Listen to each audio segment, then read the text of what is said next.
Hello বন্ধুরা, শিখা spicy কুকিংয়ে আপনাদের সকল বন্ধুদের স্বাগত জানাই। বন্ধুরা, আজকে আমি নিয়ে চলে এসেছি খুবই সহজভাবে চিকেন কিমা দিয়ে বিরিয়ানি রেসিপি।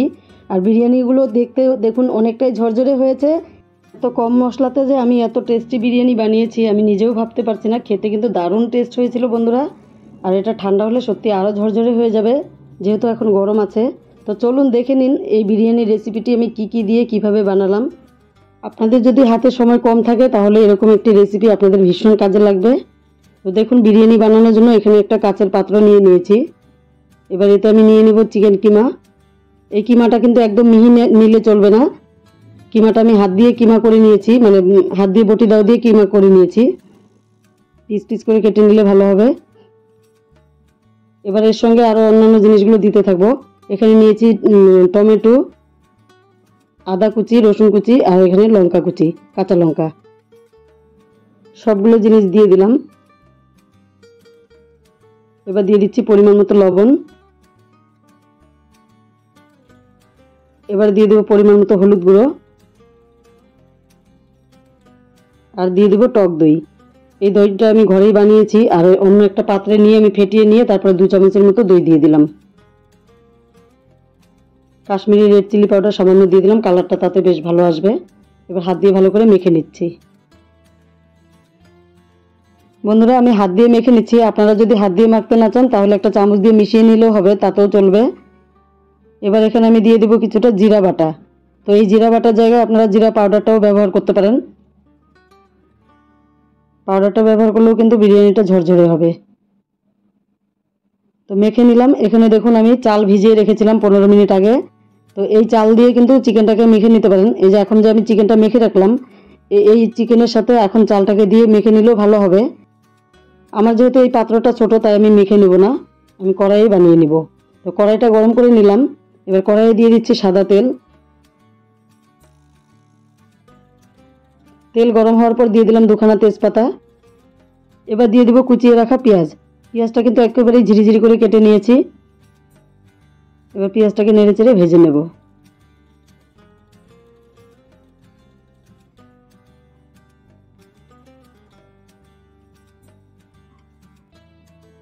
পেঁয়াজটাকে একটু লাল লাল করে ভেজে নিলে ভালো হবে, তাই আমি পেঁয়াজটাকে একটু লাল লাল করেই ভেজে নেব। কারণ কি, যেহেতু আমি এখানে পেঁয়াজের বেরেস্তাটা ব্যবহার করছি না এক্সট্রা। এখানে কারি পাতাগুলো আমি ধুয়ে নিয়েছি, এবার এটাকে দিয়ে দেব।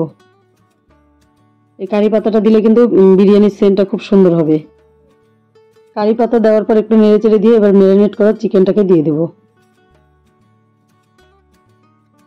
বন্ধুরা, চিকেন দেওয়া হয়ে গেল। এবার ভালো করে আবারও নেড়ে চেড়ে কষিয়ে নিতে হবে।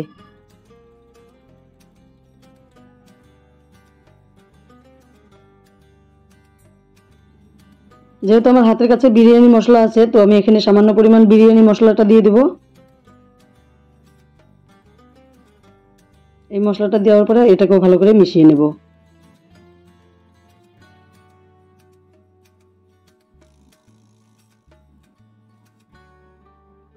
আমরা তো সবসময় বড় বড় পিস করে চিকেন খাই, চিকেন বিরিয়ানি, তবে এরকম করে খেতেও কিন্তু অসাধারণ হয়। আমি ঢেকে ঢেকে কষিয়ে নিচ্ছি। এবার আবার ঢাকনাটা খুলে দেব। মাঝে কিন্তু আমি আরেকবার ঢাকনাটা খুলে নেড়ে চেড়ে দিয়েছিলাম। দেখুন, চিকেন থেকে কিন্তু তেল ছেড়ে দিয়েছে। এবার দিয়ে দেবো কিছুটা গরম মশলার গুঁড়ো। এটা হোমমেড গরম মশলার গুঁড়ো। এটা দিয়ে দিলাম, এটাতে সেন্টটা খুব সুন্দর আসে।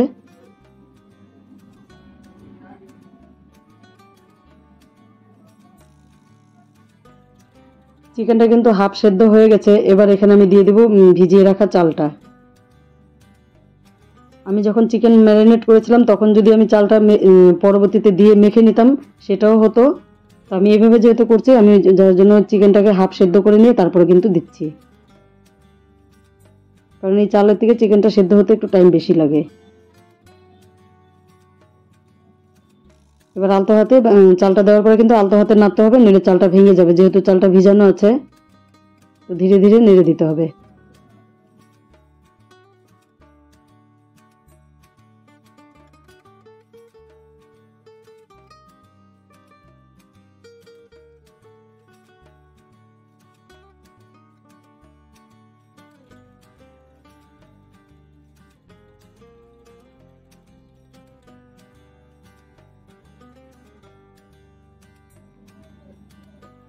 আলতো হাতে ঘন ঘন নেড়ে দিতে হবে।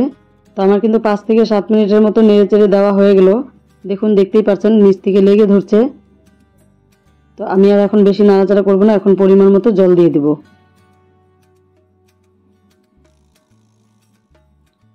তো যেই পাত্রে আমি চিকেনটাকে ম্যারিনেট করেছিলাম সেই পাত্রে আমি মাপ মতো জল নিয়ে নিয়েছি। মানে এই চালটা আর চিকেনটা সেদ্ধ হতে যতটা জল লাগবে সেইভাবে আমি মাপ মতো জলটা নিয়ে এবার জলটা দিয়ে দিলাম।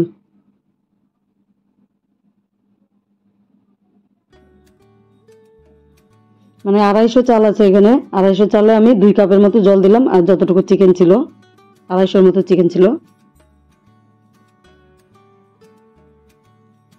জল দেওয়ার পর ভালো করে মিশিয়ে নিলাম। এবার ঢাকনাটি লাগিয়ে দেব।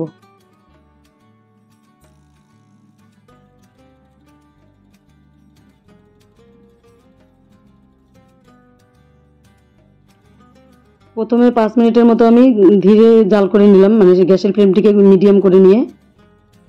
এবার আমি আরও 10 মিনিট জাল করে নিলাম গ্যাসের ফ্লেমটিকে বাড়িয়ে নিয়ে। তারপরে ঢাকনাটা খুলে দিচ্ছি।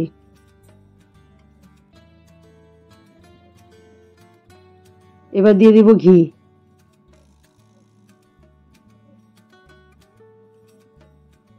ঘিটা বেশি গলানো ছিল না, যার ফলে এইভাবেই দিতে হলো। চালটাকে আমি একটু নেড়ে চেড়ে সেদ্ধ হয়ে যাচ্ছে কিনা সেটা দেখিয়ে দিচ্ছি।